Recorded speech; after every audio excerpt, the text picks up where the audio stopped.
sports is always in the news now with the Super League, for example. It was just understanding how that mechanism really worked, how that came about, and then um, how it disappeared again, actually, like 48 hours later, is such a good learning lesson. It gives you so many insights on how the sports ecosystem works.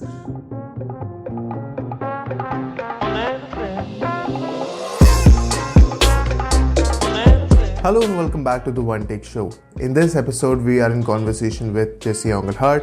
She is the founding partner for Sensato Sports Law. She has previously worked with some of the most celebrated organizations like FC Barcelona and UEFA. So this episode is pretty special for anyone who follows football. In this episode, we talk about everything there is to talk about sports law. We talk about her experience of working in those particular organizations. We talk about the various aspects of the legal practice in sports law, especially in countries which are in Europe. If you like this episode, which I'm sure you will, please make sure you like, share and subscribe to the channel. If you have any suggestions or feedbacks, write them down in the comment section. I would love to read them. So ladies and gentlemen, without further ado, let's jump right in.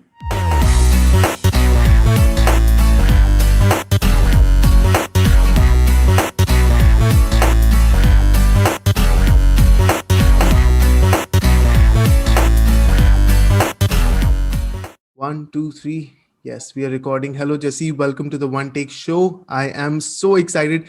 Perhaps I've never been this excited to speak with someone. The moment I came across your profile, I was researching and I found this one photograph of you with Pep Guardiola, and I've been flipping out ever since. So thank you so much for joining me for this conversation. I'm really looking forward to it. Thank you so much for having me. I think it's a wonderful initiative. That you're doing this. In general, I'm a big fan of people that are into distributing insightful content. So congrats, and I'm very happy to be on here. Let's get this started. Absolutely. And for all my viewers who are perhaps not familiar with your work, need to know that you've worked with some of the most celebrated organizations on an international level, especially in sports law.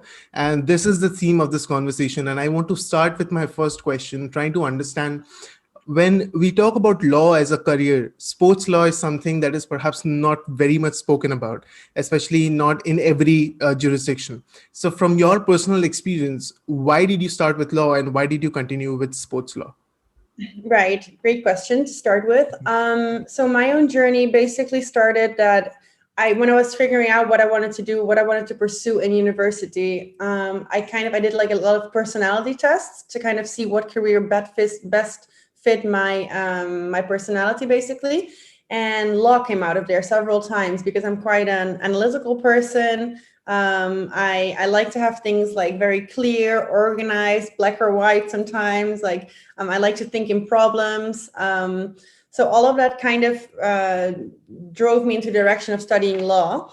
And then when I was in law school, I at some point, you need to major in an area of law, and there was just not one specific area of law that really caught my attention. Like I wasn't a big fan of criminal law, but I liked a little bit of everything. So I was like, what could I actually do with this? And it wasn't until I pursued my studies, I did my bachelor degree in law in Holland. After that, I did 1 year of, in Spanish, it's called the Máster de Acceso a la Abogacía, which means master's in legal practice, basically. I did that one in Spain because I knew I always wanted to become a Spanish lawyer, because I wanted to live in Spain, because I love Spain. I love the culture, the language, the food. I love everything about Spain. So from a very young age on, I started learning Spanish, and I knew I wanted to eventually end up in Spain. So I pursued my studies in Spain in order to be able to qualify and to sit for the bar here. And it wasn't until I was doing internships that I kind of got exposed to this new emerging field of law, which is sports law, because I was dealing with a few sponsorship contracts and some employment contracts of some lower tier clubs. And that's when I started thinking, wait, actually, because I have loved sports my entire life. My family is a big MotoGP fan, motorsports. They love Formula One. They are the biggest soccer fans. They're huge FC Barcelona fans in particular, I guess because of the Dutch influence in FC Barcelona. So I always grew up with this, in this sports crazy family, and I played several sports myself. Wasn't that good, but I really enjoyed it. And I think sports is such a powerful vehicle in general. The change it can bring about in society is just insane. It brings so many cultures together, and I love the effects of sports. Also on a mental health level, I think sports is amazing. So it wasn't until I was really exposed to these different type of contracts during my internships that I started thinking that becoming a sports lawyer was actually a thing. And it's something that in law school I had never heard of. I think a lot of people aren't even aware of the existence. And even nowadays, because in my LinkedIn bio, it says like sports lawyer. And a lot of people are like, what does it actually do? Like, what do you actually do in your day to day? And that's a valid question, because it's a question I had in my own mind years ago when I was just starting out.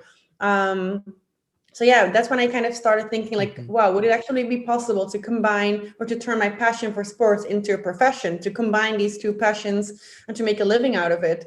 So that's when I became obsessed with the idea of, okay, I want to do sports law, and I started researching everything, and there wasn't really that much information about it online. But that's why I think it's great you're doing these type of podcasts to shed some light on different topics, among which sports law. And that's when I pursued my studies. I did like a master's in sports law and sports management, and that's kind of where everything started. Right. But I'm not even doing anything close to what you have been doing. You've been advising a lot of students with respect to sports law and how to build a career in sports law, which I think we'll talk about in a moment. And you've listed out some of the most exciting things. You've talked about Formula One, you've talked about football, you talked about FC Barcelona, Godman Cruyff, obviously something that I can simply drop everything and have a conversation about. But limiting myself to your experience in institutions like in organizations like FC Barcelona, in UEFA, working in international law firms, and then starting one of your own. What was that experience like working with something as iconic as FC Barcelona or UEFA, and going through that entire process? What was that as an experience, perhaps as a professional and on a personal front as well? So it was literally a dream come true. Especially me being a huge FC Barcelona fan all my life, to be able to actually go into the headquarters there and work from there. Like I remember the first day when they gave me like my employee card that opened like all the doors. I was like, I took like loads of pictures and I show my family. I was like, I have an actual card that says FC Barcelona, and like I can open doors that other people can't open. Small things like that, like just being able to work in the stadium. Like sometimes I would have phone calls and you can walk around the stadium. You can actually sit in the stadium, and sometimes I would be the only person sitting there, like within a completely empty stadium. And it was just so mind-blowing, and to be able to actually contribute to the FC Barcelona brand for me was a huge positive challenge in that sense. Like I love being part of that.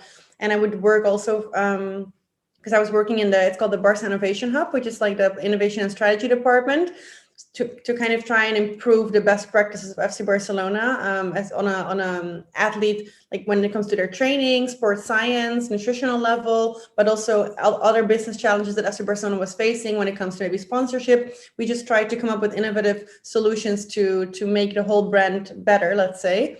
And as part of that, because I worked closely with the sports science department as well, I would also work from Ciudad Deportiva, which is the training facilities where they train. And just, being able to drive my car into the parking, like being so close to the players, I felt like a bit of a fangirl being there, because you're technically not allowed to speak to anyone and you're supposed to act normal, like your colleagues, literally.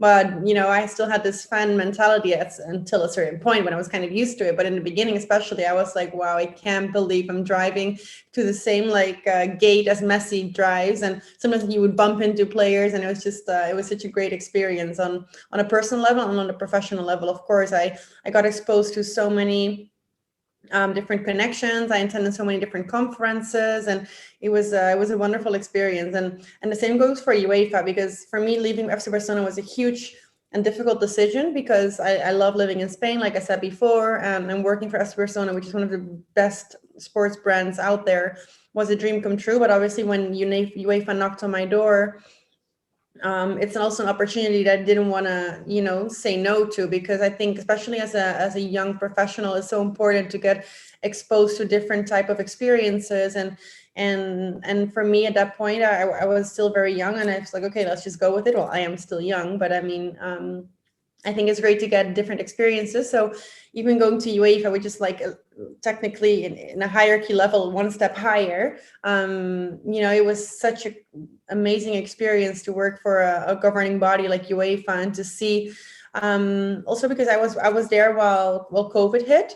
So for me to see from the inside out how a huge organization like UEFA deals with such uncertainty was extremely inspiring, and it was really it was a challenging time, and we had a lot of work because some of the projects that we worked on all of a sudden became extremely relevant because, for example, we would source startups that had innovative solutions to business challenges of UEFA. And then when COVID hit, those business challenges that no one even predicted in the past became a reality all of a sudden from one day to another. Like fans couldn't enter into the stadium anymore. The Euro Cup had to be postponed. All these things that no one was really, predicting.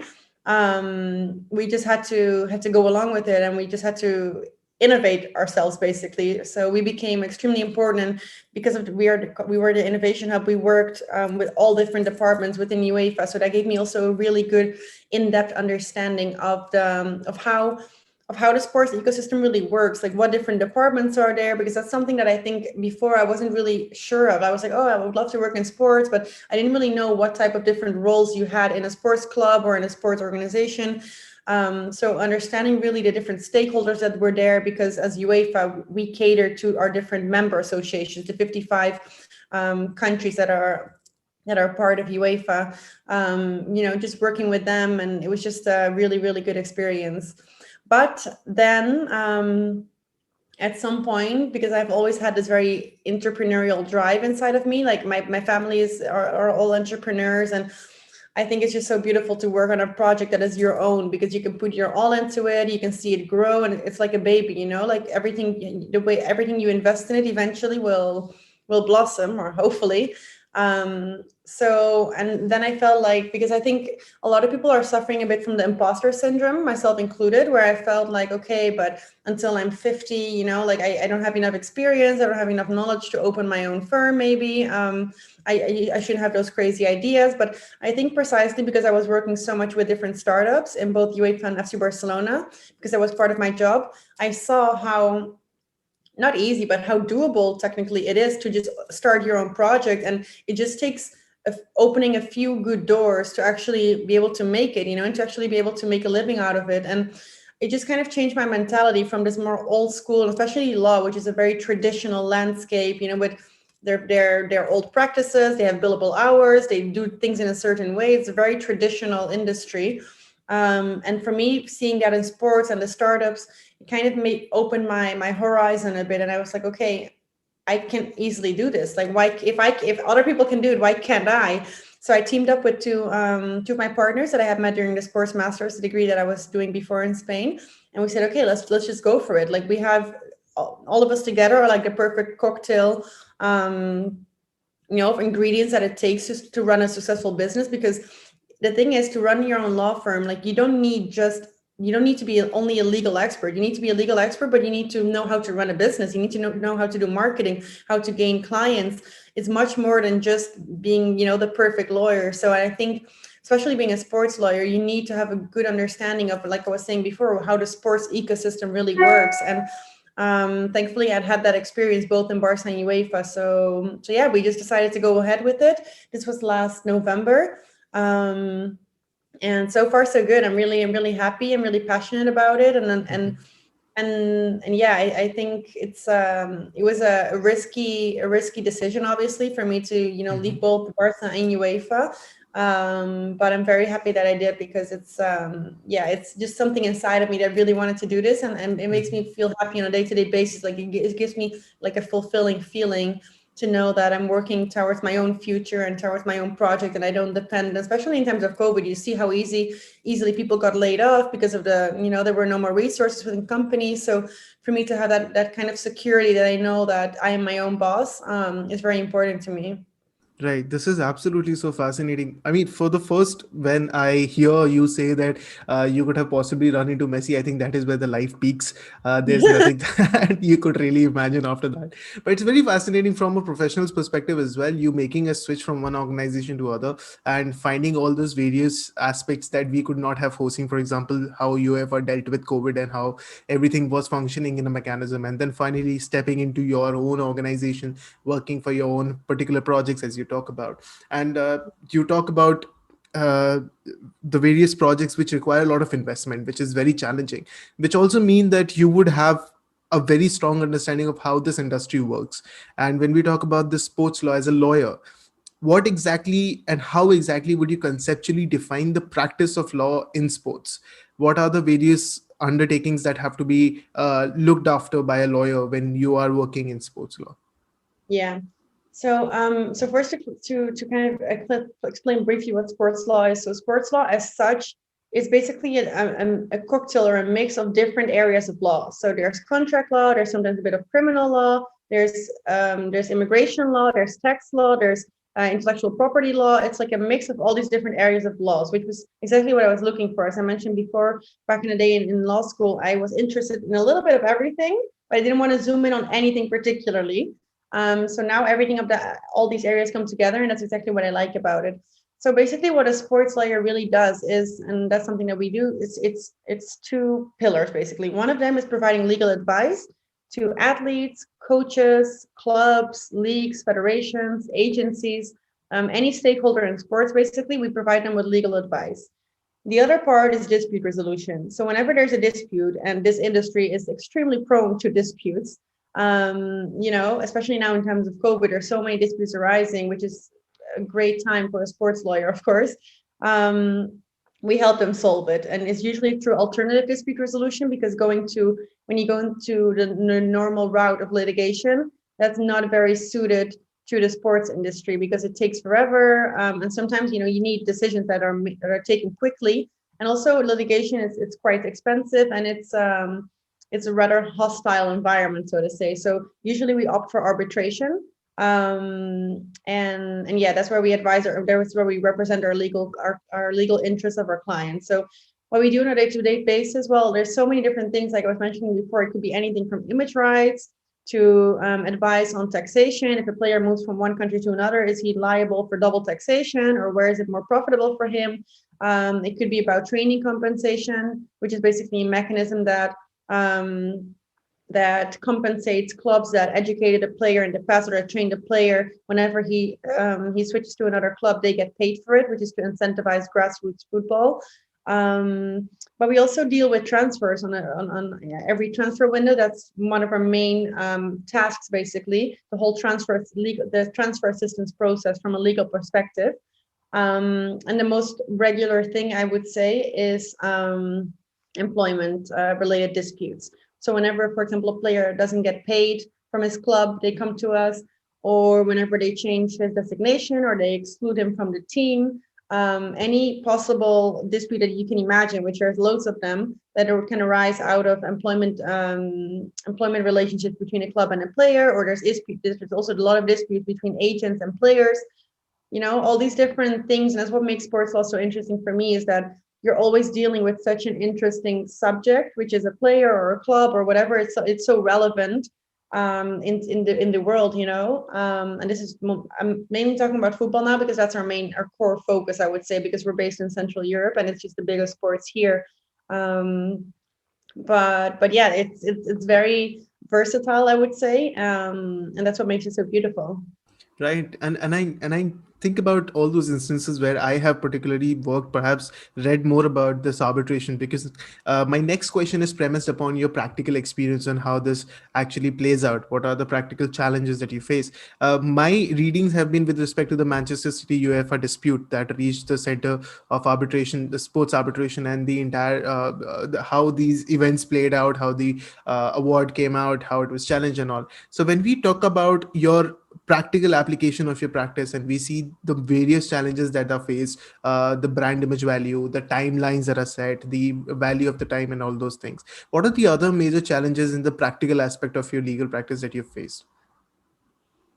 It's a very good question. I think the main challenge is in general the understanding for other stakeholders to see what the value of a sports lawyer is. That's something that I deal with on a daily basis. That, for example, let's say sports agents, which are one of our biggest client groups, so to say. A lot of times we see that they come to us only when they're already in trouble. So they don't see the value of a sports lawyer beforehand to consult it when when they're signing a contract or whatever. They think, okay, like we have some knowledge about it and it's fine, like we know what it's like, or we have like a standard template. But a lot of sports agents don't have any legal background, and especially after the deregulation of intermediaries that was done by FIFA in 2015, lawyers agents at this point don't need that. There's no minimum standard for them. There's no quality check. So anyone can really become a sports agent. And I think that's quite problematic. And that's something that affects us as lawyers, but also players, of course, because agents at the end of the day represent their players' interests. So something that I think is quite a challenge and I would like to see changed is the fact that agents should come to lawyers before they're in trouble. That's what I always say, like prevention is better than curing, because that's where lawyers get kind of a bad rep. It's like, oh, they're so costly and it's such a hassle to deal with them, but that's because you came to us too late. If you would have come to us before, we would have helped you stay out of trouble, rather than helping you solve your problem once you're in trouble. And yeah, I would say that's one of the challenges that we see on a day-to-day basis, because we work with them every day. But thankfully, FIFA is about to change that. They will soon implement kind of a FIFA exam for all agents, to guarantee some kind of minimum standard, so to say. So yeah, that's a challenge I would definitely like to highlight. Right. And as I've been following your various updates on your LinkedIn, at least, is that you've been promoting this idea of students, especially law students, obviously, to wanting to know more about sports law and understanding what sports law and avenues there are. So perhaps a selfish question here from my own perspective and from on behalf of all the law students who would love to learn more about it. What do you think are those essential set of skills, if I dare and say those soft skills or those essential characteristics that we should particularly work towards in order to become better at being a lawyer in a sports circle, or someone who is a better suited candidate? Yeah, very good question. So yeah, to quickly clarify, so basically, as soon as I got into this industry, and especially because I entered while working at Barca and UEFA, I got so many questions on a daily basis on LinkedIn. On I didn't have social media in the past, only when I opened my firm, but through my email, like I got approached by so many people asking me, how did you get into the industry? How did you become a sports lawyer? Please help me. And because I'm still so young myself, and because I was there in that same position a few years ago, it's so relatable for me. And I try to help everyone that I can. Like I try to respond to all my messages, to jump on phone calls. But obviously, I have my full-time job, which is being a lawyer, and it takes up a lot of my time already. So at some point I was thinking, okay, there should be more information out there about, how you can actually break into this industry, how you can become a sports lawyer, because those are questions I had myself back in the day and I couldn't find any answers to. And I also think, the figure of a mentor is so important, because I think, for example, if you want to become an accountant, yeah, you can probably ask your parent or your uncle, someone in your family is probably an accountant, or your neighbor, and you can kind of ask them questions. But with sports law, or with becoming a sports industry professional in general, it's not that common. So it's very difficult for a young person, a teenager or whoever, to kind of even understand what it means to be working in that field. So that's where I kind of came up with this idea of, okay, there's such a demand for it, and I enjoy helping other people so much. Why don't I kind of formalize or put like a structure in place? Again, my entrepreneurial spirit, I guess, came out there. And that's where right now, actually, I'm consolidating this kind of platform called the Sports Career Guide, where I try to put out as much free content as I can. I do regular webinars. I actually had one yesterday with a sports agent called Dr. Erkut Sögül, and it was such a good webinar. We had so many participants, and it was so interactive. They had so many questions, and my entire inbox is filled today with positive feedback, thanking us for the session, because I think there's a lack of these things. That's why, again, I'm congratulating you on this initiative, because I think it's so valuable to share these type of insights with students, because it might change their entire career perspective.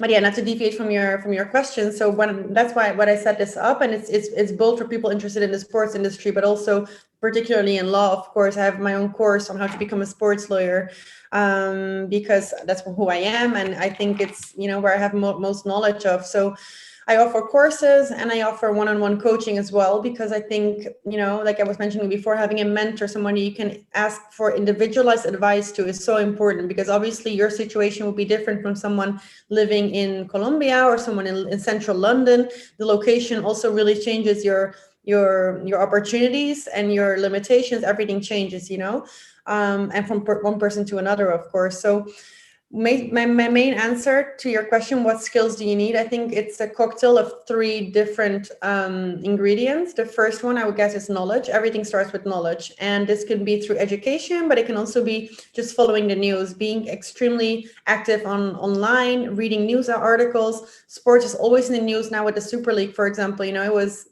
just understanding how that mechanism really worked, how that came about, and then how it disappeared again, actually, like 48 hours later, is such a good learning lesson. It gives you so many insights on how the sports ecosystem works. So knowledge is number 1, education, or just in general being up to date with news. Then the other one I would say is experience, of course. The more experience, the better. And there I would definitely say also, like, you need to understand that every expert was once a beginner.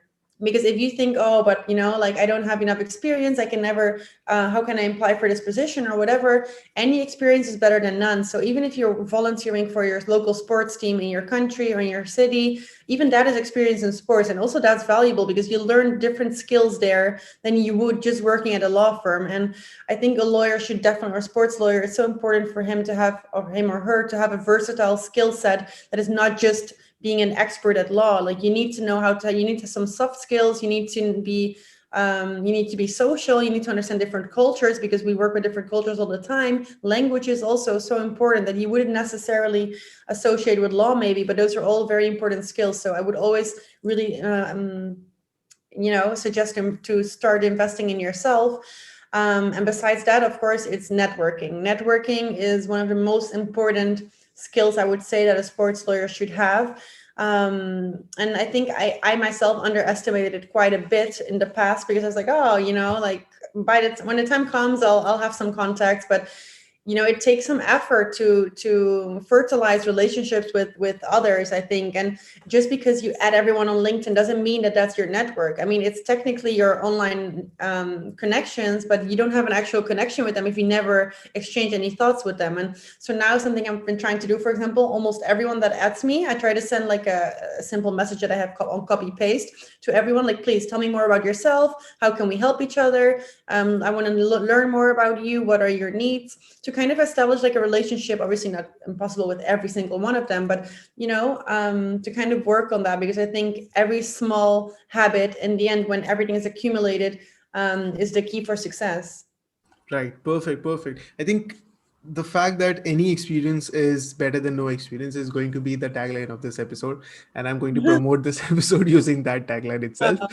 But I just have one follow-up question. When let's say a student from a different jurisdiction wants to excel in another jurisdiction, for example, if I am a student from India, I want to enter into the sports law industry in, let's say, Spain or in UK or anywhere else for that matter, what are the hurdles that can occur for me, and how exactly am I supposed to move about it? Is it just going to be a jurisdictional challenge, or is there a universal set of skills or laws that I'm supposed to be aware of? Or, as you've said previously, that any experience being better than no experience whatsoever, so I should start working wherever I am located as of now?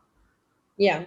So important to note, for example, myself, I'm a Spanish qualified lawyer, which means I can only work as a lawyer in this jurisdiction. I cannot go to France and go to court there. That's one of the restrictions or limitations of law in general. Where you're qualified, that's where you can practice.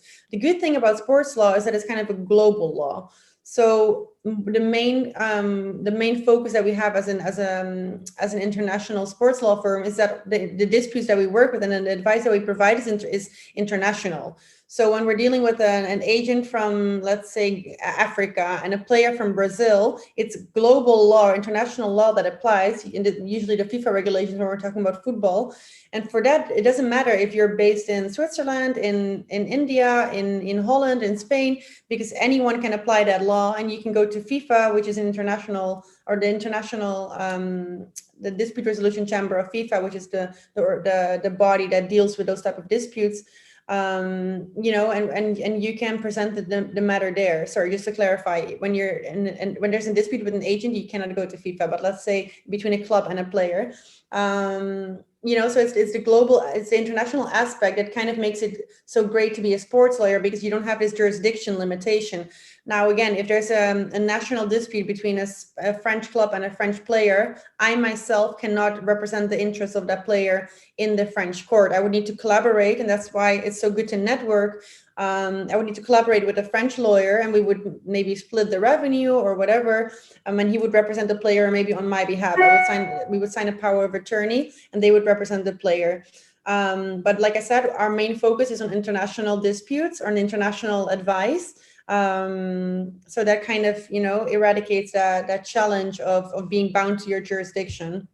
Right, perfect. Thank you so much for this amazing conversation, Jesse. I think I've never had a conversation about sports law, either on podcast or in real life, to be honest, but this is absolutely fascinating. I think I, as someone who follows you on LinkedIn, is where I realize that there is someone who's doing such amazing work and who has done such amazing work. And to have this opportunity to speak with you, it's absolutely blissful. Thank you so much. Before we wrap this up, do you have any closing remarks for our viewers? Yeah, I guess I would just like to say to everyone that it's better to start anywhere than don't start at all. And that's something that I think, you know, even myself, like whenever there's like something that I have in mind, I see it like as such a big mountain, you know, it's like, wow, it's going to take forever for me to get up to the top of that mountain. Is it even worth it? Like, it's cold up there, like, you know, it's going to be a struggle. Do I really want this? But when you just start at the bottom, like eventually you will get there. And like how your life can change so much in 1 year by just implementing small habits every day. If you just dedicate 20 minutes to reading the news every day about sports, or to learning a new language, or to, you know, if you take some online courses or whatever, you watch free webinars, in 1 year, the progress that you've made will be unimaginable. And I think that's something that I myself still try to apply to myself. And I tell myself, like, Jesse, just start wherever it is, just start. Every expert was once a beginner. You just need to start. And especially in law, like, I think, like I was mentioning before, this imposter syndrome of thinking, wow, only the biggest lawyers can be successful. Like, you know, how can I ever go there? Or I'm from a small city, like I can't ever make it. But just start somewhere, and eventually you will be surprised with the results. Perfect. I think this is one of the very useful conversations which was indispensably required on this podcast. And I'm truly grateful that I could have this opportunity. Thank you so much, Jesse. Thank I you. had a wonderful time. I hope you had a good time Thank too. you so much for having me. And yeah, I look forward to staying in touch with everyone that is listening to this podcast. Feel free to reach out to me on social media. Absolutely. Perfect. Thank you so much, Jesse. Thank you so much for this Thank conversation. you. Thank you.